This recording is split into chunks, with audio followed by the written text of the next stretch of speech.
Saint-Marcouf, voilà un bel endroit également à quelques encablures de Barfleur. Et tu voulais nous en parler, Mélinda? Exactement, je voulais vous emmener en fait sur les traces de Napoléon en direction des deux îles de Saint-Marcouf. Il y a un archipel situé sur la côte est du Cotentin avec l'île du Large et l'île de Terre qui est une réserve ornithologique. Alors l'île du Large, elle a un fort qui a été édifié par Napoléon. L'accès est strictement interdit au public, mais sachez qu'il y a une poignée d'aventuriers à la truelle énergique qui a décidé ni plus ni moins de rendre ses lettres de noblesse au site et de se battre corps et âme contre la mer et ses humeurs. Je vous propose d'embarquer direction donc l'île de Saint-Marcouf. Pour se rendre sur le chantier, comptez d'abord 20 minutes de bateau. Bienvenue aux îles Saint-Marcouf, un sanctuaire pour les oiseaux d'habitude strictement interdit au public. Mais une bande de passionnés est pourtant autorisée à y passer l'été. Ça fait un peu comme une île déserte du bout du monde. C'est une bonne ambiance. Ces Robinson Crusoe volontaires viennent de toute la France et même de Belgique. Comme chaque été, ils sont là pour restaurer le vieux fort napoléonien, ses remparts et ses digues. Un patrimoine militaire exceptionnel, mais très abîmé. C'est une sorte de vacances, c'est des paysans. J'habite en ville. La mer, je connais pas trop, donc c'est agréable, quoi. Pendant une semaine, du matin jusqu'au soir, sans eau courante ni électricité, ces bénévoles travaillent pour préserver l'île des dommages du temps et des tempêtes.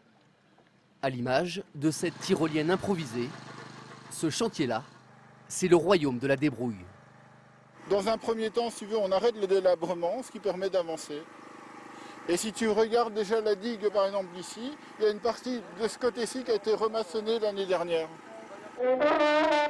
À Saint-Marcouf, le chantier, c'est aussi du plaisir. Dans l'ancienne poudrière du fort, les ouvriers naufragés se retrouvent pour les repas, autour d'un verre, plein de souvenirs et de projets. C'est une grande table, et les grandes tables en général c'est assez plaisant. Ça peut durer très tard dans la nuit, et donc voilà, on rigole bien tous ensemble, on fait des chouettes rencontres, probablement des rencontres qu'on n'aurait pas pu faire en dehors d'ici. Ce soir encore, c'est sous les tentes qu'ils dormiront sur l'île aux oiseaux. À Saint-Marcouf, le chantier de restauration n'avance que l'été. À ce rythme-là, il va durer une vingtaine d'années. Et dis donc, tu sais quoi, ça fait envie.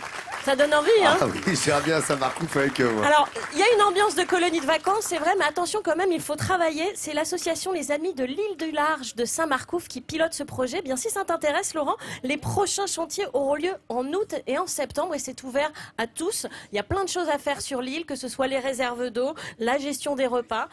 Par contre, il faut quand même avoir une âme de Robinson. Rappelons-le, c'est une île déserte, sans eau, sans électricité, sans liaison par téléphone portable. Ben voilà, de quoi se reposer. On se lave à l'eau de mer et pour se rincer, c'est 1 litre par jour et par personne. Et il faut penser tout de même aux bouchons d'oreilles, car les cris des goélands le matin sont très forts et très tôt. Le cri du cormoran le matin au-dessus des joncs. Voilà. Ça me rappelle quelque chose, évidemment.